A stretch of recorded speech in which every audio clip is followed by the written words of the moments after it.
Hello friends, now today we are going to start with force and laws of motion. तो आज हम क्या शुरू करेंगे? आज हम शुरू करेंगे फोर्स एंड उसके लॉज ऑफ मोशन। ठीक है, अब सबसे पहले जानते हैं कि व्हाट इज़ अ फोर्स।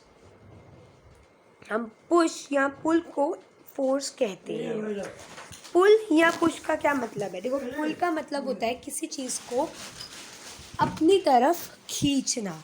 ठीक है, पुल। और पुश होता है धक्का देना। तो पुलिंग मतलब अपनी तरफ खींचना और पुश होता है किसी भी चीज़ को धक्का देना। ठीक है, तो जब हम ये पुल या पुश करते हैं किसी भी ऑब्जेक्ट में, तो क्या होता है, उस ऑब्जेक्ट की जो स्पीड है वो कम हो सकती है, वो बढ़ सकती है। सो एक तरह से चेंज इन स्पीड होता है, या डायरेक्शन भी बदल सकती है, या फिर वो जो ऑब्जेक्ट है अगर वो मोशन में है तो वो रेस्ट में आ सकता है, अगर वो रेस्ट में है तो वो मोशन में आ सकता है। ठीक है, उसके अलावा उस ऑब्जेक्ट की शेप या साइज़ भी चेंज हो सकता है। सो अगर हम किसी ऑब्जेक्ट में फोर्स लगाते हैं तो क्या होता है, move N object at rest. जो ऑब्जेक्ट है वो रेस्ट की पोजीशन से मोशन में आ जाता है। स्टॉप अ मूविंग ऑब्जेक्ट, जो ऑब्जेक्ट चल रहा है वो स्टॉप हो जाता है। एक्सेलरेट अ मूविंग ऑब्जेक्ट, एक ऑब्जेक्ट की जो स्पीड प्लस डायरेक्शन है वो बदल जाती है, यानी एक तरह से वेलोसिटी में चेंज आ जाता है। आप ये कह सकते हो इस चीज़ को कि वेलोसिटी में चेंज आता है, उसकी डायरेक्शन में चेंज आता है और उस ऑब्जेक्ट की शेप में चेंज आता है। इसके हम कुछ एग्जांपल्स भी ले सकते हैं, जैसे कि एक बॉल है जो मोशन में है और आपने उसको रोक दिया, तो आपने फोर्स अप्लाई किया और वो रुक गई। उसी तरह से आपके पास एक बॉल है जो रेस्ट पे और आपने उसको हिट किया, आपने उसको एक पुश किया तो वो मोशन में आ गई। उस तरह से एक्सलरेशन का एक एग्जांपल आप ले सकते हो। आप साइकिल चला रहे थे और आपने अपनी स्पीड बढ़ा दी, तो वो क्या हुआ, वो भी एक्सलरेशन हुआ, है ना, वो भी फोर्स की वजह से था। डायरेक्शन बदल सकती है, आपने एक बॉल को हिट किया और आपने उसको जिस डायरेक्शन में हिट किया, जिस डायरेक्शन में आपने फोर्स लगाया वो उस डायरेक्शन में चलने लग गई, तो जिस डायरेक्शन में पहले थी वो हट गई और एक नई डायरेक्शन उसकी आ गई। चेंज इन शेप हो सकता है, जैसे कि आपके पास लेमन है, उसको स्क्वीज़ किया तो आपने फोर्स अप्लाई किया, है ना, तो उस वजह से क्या हुआ, उसकी शेप में बदलाव आया। यहाँ पे आता है बैलेंस्ड और अनबैलेंस्ड फोर्सेस। सो इनके बहुत ज़्यादा कंपैरिजंस आते हैं एग्ज़ाम में और ये बहुत इंपॉर्टेंट टॉपिक है। देखो, बैलेंस फोर्सेस क्या है, एक ऑब्जेक्ट है, यहाँ पे 10 न्यूटन फोर्स लगाया मैंने और यहाँ पर 10 न्यूटन फोर्स लगाया मेरी सिस्टर ने। हम दोनों के फोर्स क्या हो गए, ये हम दोनों के फोर्स हो गए रिजल्टेंट फोर्स। रिजल्टेंट फोर्स होता है दो फोर्स का अगर हम डिफरेंस निकाल दें तो ये जैसे 10 है तो -10 क्या बचेगा मेरे पास, 0 बचेगा।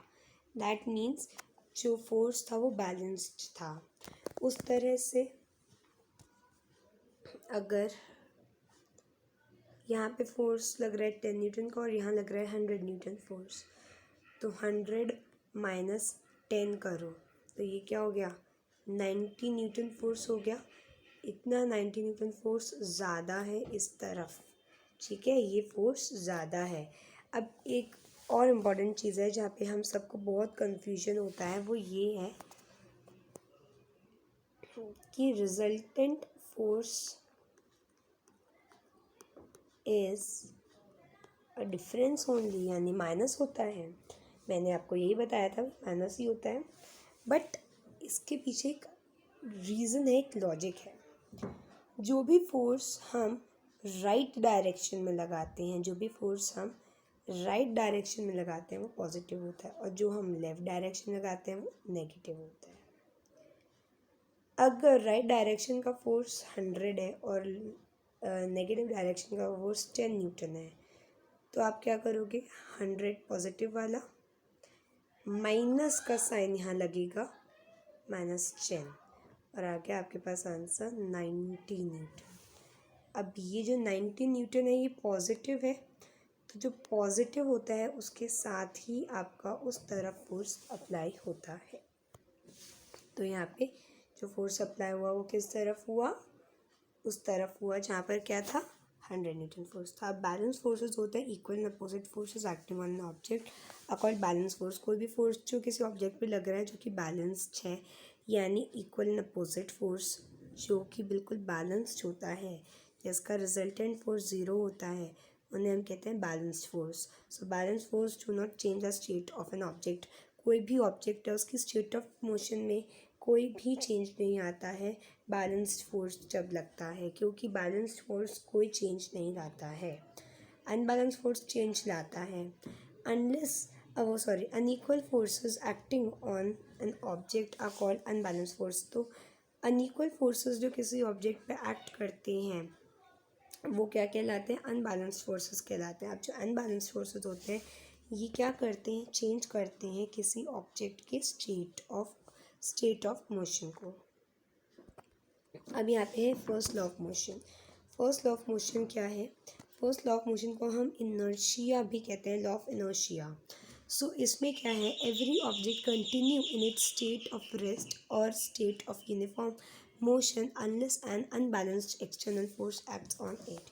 यानी कि अगर कोई ऑब्जेक्ट रेस्ट पे है तो वो रेस्ट पे ही रहना चाहेगा अनलेस एंड अनटिल अगर कोई उस पर एक्सटर्नल फोर्स नहीं लगाएगा उसकी स्टेट ऑफ मोशन को चेंज करने के लिए। इसको हम कहते हैं इनर्शिया, यानी कि एक object tends to remain at the state of rest और of uniform motion unless and until and external forces applied on it. यानी कि अगर कोई ऑब्जेक्ट है जो चल रहा है वो चलता रहना चाहेगा, या एक ऑब्जेक्ट है जो रुका हुआ है तो वो रुके रहना चाहेगा। वो कोशिश करेगा कि मैं जो अपना मेंटेन कर रहा हूँ इनर्शिया, उसको जो मेंटेन कर रहा हूँ स्टेट ऑफ मोशन उसको ही मेंटेन करूँ। Tendency of an object to stay at rest और at uniform motion is called inertia. दो तरह के इनर्शिया, दो नहीं तीन होते हैं बट यहाँ दो ही हैं, तो आप तीन बोलोगे, इनर्शिया ऑफ रेस्ट है, इनर्शिया ऑफ मोशन और इनर्शिया ऑफ डायरेक्शन है।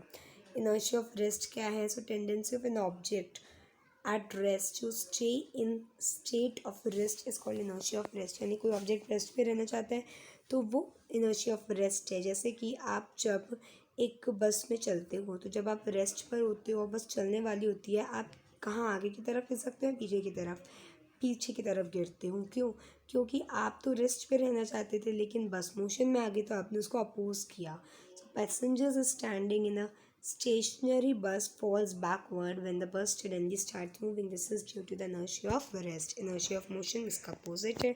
Tendency of an object in uniform motion to stay in the state of motion is called inertia of motion। मतलब आप उसी state of motion में रहना चाहते हो, आप चेंज ही करना चाहते हो अपने यूनिफॉर्म मोशन को।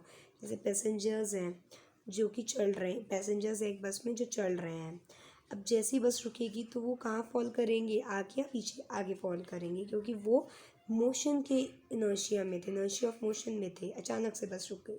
Passengers in standing in a moving बस falls forward when the bus suddenly stops. This is again due to the inertia of motion. The mass of an object is measure of inertia. जितना मास होगा ना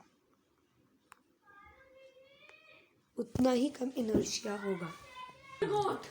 तो जितना मास होगा उतना ही कम inertia होगा। जैसे फॉर एग्जांपल अगर हम क्या करें, अगर हम इनर्शिया की बात करें तो इनर्शिया अगर ज़्यादा है दैट मीन्स मास कम है, और मास अगर ज़्यादा है तो मीन्स इनर्शिया कम है। दैट मीन्स आप देखो, आप एक ट्रेन को हिला सकते हो, क्या आप उसके स्टेट ऑफ मोशन को चेंज कर सकते हो फोर्स अप्लाई करके? क्या आप उसके इनर्शिया को जो रेस्ट पे है या मूव पे है उसको अपने अकॉर्डिंगली चेंज कर सकते हो? नहीं कर सकते। लेकिन एक आप कार को तो कर सकते हो ना, टॉय कार को। तो जिसका मास ज़्यादा होगा उसका इनर्शिया कम होगा,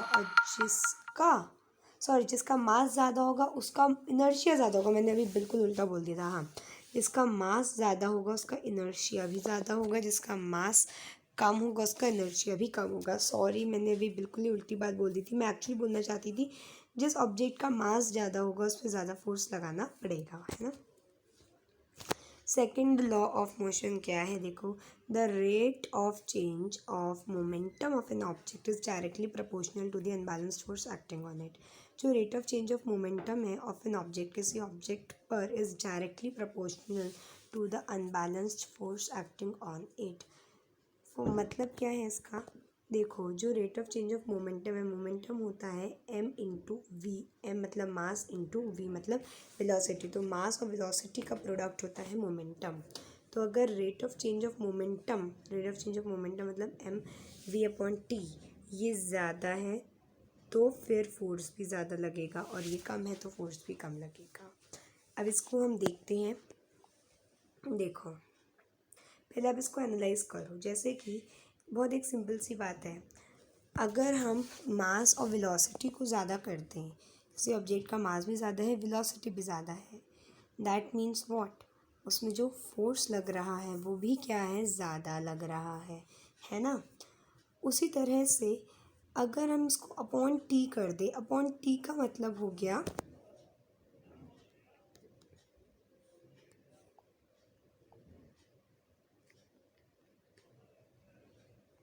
इसको देखो, एम वी अपॉन टी का क्या मतलब हुआ, एम वी अपॉन टी का मतलब हो गया rate of change of momentum. Time से जो फोर्स है वो इन्वर्सली प्रोपोर्शनल है, लेकिन एम वी अपॉन टी से फोर्स क्या है, डायरेक्टली प्रोपोर्शनल है। अब देखो, इनिशियल मोमेंटम है p1, फाइनल मोमेंटम है p2, तो आपका p1 और ये p2 हो गया। अब p2 माइनस p1 क्या है, चेंज इन मोमेंटम है, ये हो गया आपका pv माइनस pu। v यहाँ पे है आपकी फाइनल वेलोसिटी, u है आपकी इनिशियल वेलोसिटी, तो ये हो गया p v minus u upon T. अब rate of change of momentum क्या है, change in momentum upon time, तो p v minus u upon T. अब v minus U upon T की अगर जगह पे हम a रख दें तो m a हो जाएगा ये। तो force is proportional to rate of change of momentum, तो फोर्स हो गया, यहाँ पे देखो, force is proportional to ma, है ना, force is proportional to ma। अब अगर हम प्रोपोर्शनैलिटी का साइन हटाते हैं तो ये हो जाएगा फोर्स इक्वल्स टू k हो जाएगा वो कांस्टेंट प्रोपोर्शनल, तो कांस्टेंट प्रोपोर्शनल हो गया ये। अब इसको हमें इसकी वैल्यू हटानी पड़ेगी, तो हम अगर m को भी 1 कर दें और a को भी 1 कर दें तो ये हमारे पास हो गया F इक्वल्स टू ma।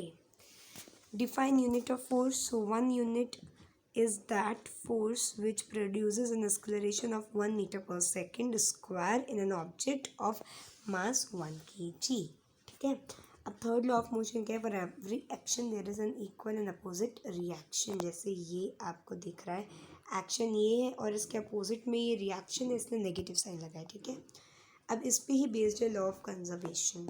सो अगर दो ऑब्जेक्ट्स कोलिशन करते हैं, if no external force is applied on that object and the total momentum after collision is equal, then it is called of as total momentum before collision।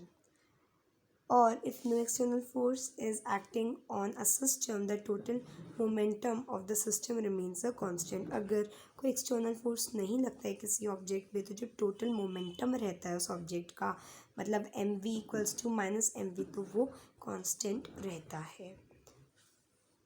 Impulsive force क्या है, a large force acting for a very short time is called impulsive force. एक बहुत बड़ा force अगर किसी object पे लगता है बहुत कम समय के लिए, उसे हम इम्पल्सिव फोर्स कहते हैं। जैसे कि आपने एक बॉल को फेंका, तो जब आप एक बॉल को फेंकोगे तो क्या होगा, बॉल को फेंकने पर अगर आप बॉल को फेंकते हो तेज़ तो उसका फोर्स बहुत ज़्यादा है और आपके हाथ में अचानक से वो गिर गई, तो कम टाइम में कितना तेज़ फोर्स आपके हाथों में लगा, तो वो होता है impulsive force. The impulse is defined as a product of force and time. तो इम्पल्सिव फोर्स होता है force into time, that is ft। Impulse is equal to the change in momentum. जो इम्पल्स है वो इक्वल होता है change in momentum के। Change in momentum होता है आपका mv minus mu। So impulse is change in momentum, I is mv minus mu। तो I हो गया, मतलब अगर हम देखें तो equals to F t equals to m v equals minus m u. Unit of impulse is Newton meter Nm. Recoil of a gun. The backward movement of a gun after firing a bullet is called recoil of a gun. तो किसी भी gun का backward move, जैसे देखो मैंने gun को shoot किया तो जो गन की बुलेट है तो वो आगे मूव कर रही है, तो जो गन है वो रिएक्ट करेगी और वो बैकवर्ड मूव करेगी. सो एक्शन तो हुआ बुलेट का, रिएक्शन हुआ गन का. इसको हम कहते हैं recoil of a gun. So the backward movement of the gun after firing a bullet is called recoil of a gun. अब रिकॉइल वेलोसिटी क्या है? The velocity with which a gun moves backward. तो velocity जिसके साथ वो अपने backward move करती है after firing a bullet is called recoil velocity. ठीक है. अगर हम एम मास ऑफ गन लें और small m mass of bullet लें और v हम वेलोसिटी ऑफ बुलेट लें, तो अब हम क्या निकाल सकते हैं? यहाँ पे निकाल सकते हैं, क्या निकाल सकते हैं? देखो हम निकाल सकते हैं गन की रिकॉइल वेलोसिटी. तो v equals to what? Minus m u upon t. तो ये आपकी हो गई रिकॉइल वेलोसिटी. ठीक है. So thank you dear friends. हम न्यू लेसन डिस्कस करेंगे. Till then take care and bye bye.